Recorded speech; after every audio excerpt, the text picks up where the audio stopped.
2.1 मधलं आपण आता पाचवं गणित बघणार आहोत। त्याच्यामध्ये आपल्याला पक्ष दिलेला आहे रेषा AB समांतर रेषा CD आणि PQ ही काय आहे छेदिका आहे। आपल्याला एक कोन दिलेला आहे BRT 105 अंशाचा कोन BRT हा किती दिलेला आपल्याला 105 अंशाचा कोन दिलेला आहे आणि त्याच्यावरून आपल्याला कोन ART कोन CTQ कोन DTQ आणि कोन PRB हे आपल्याला काढायचं आहे। सिद्धता बघूया। परत जो पक्ष दिला तो लिहून ठेवायचा। रेषा AB समांतर रेषा CD आणि रेषा PQ ही काय आहे छेदिका आहे हे लिहून ठेवायचं। आता आपण पहिला कोन काढणार आहोत ART। कुठला कोन काढणार आहोत आपण कोन ART हा कोन आपण शोधून काढणार आहोत। ART आपल्याला कोन दिलेला आहे BRT। मग ART आणि BRT जर आपण बघितलं समजा ही एक रेषा आहे आणि या रेषेच्या बाजूला असतील तर आपण त्याला म्हणतो रेषीय जोडीतील कोन आणि या रेषीय जोडीतील कोनांची बेरीज असते 180 म्हणून कोन ART अधिक कोन BRT बरोबर 180।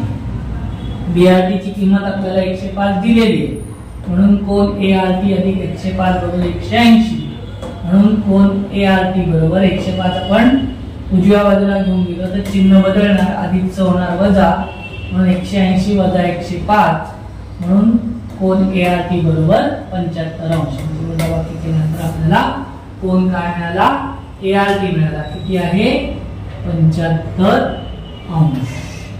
आता आपल्याला दुसरा कोन काढायचा आहे CTQ। कुठला आहे कोन CTQ हा कोन। आता आपण पहिल्यांदा शिकताना बघितलं की जर आपण या कोनांना नंबर दिले संख्या दिल्या तर आपल्याला समजायला सोपं होऊन जाईल आणि आपण पटकन लक्षात येईल की ही जोडी आहे त्या जोडीचे नंबर कसे असतात तर एकतर संगत कोन असतील किंवा व्युत्क्रम कोन असतील ते आपण बघूया। तर कोन ART आणि कोन CTQ 4 आणि 8 म्हणजे कुठले झाले तर एकाच रेषेच्या छेदिका एकाच बाजूचे आहे मग त्याला आपण संगत कोन म्हणतो आणि संगत कोन कसे असतात एकरूप असतात म्हणून कोन CTQ एकरूप कोन ART म्हणून कोन CTQ बरोबर 75 अंश। CTQ किती झाला 75 अंश झाला। हा कोन किती अंश झाला 75 अंशाचा झाला 75 डिग्री।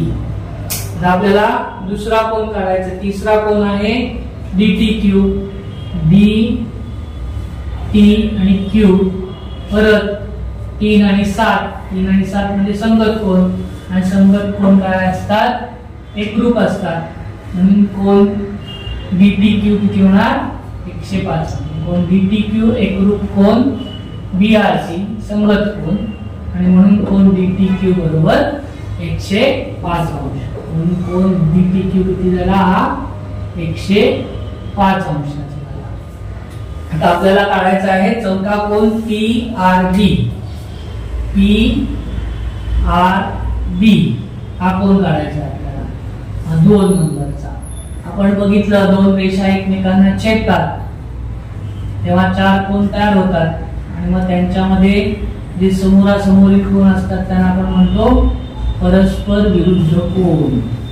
समोरासमोरील कोन जे असतात त्यांना काय म्हणतो परस्पर 2 आणि 4 काय आले परस्पर विरुद्ध कोन आणि मग ते पण एकरूप असतात म्हणून कोन PRB एकरूप कोन ART म्हणून कोन PRB बरोबर किती झालं 75 अंश। कोन PRB बरोबर किती झालं 75 अंश कारण का तर हे परस्पर विरुद्ध कोन आहे आणि परस्पर विरुद्ध कोन हे एकरूप असतात।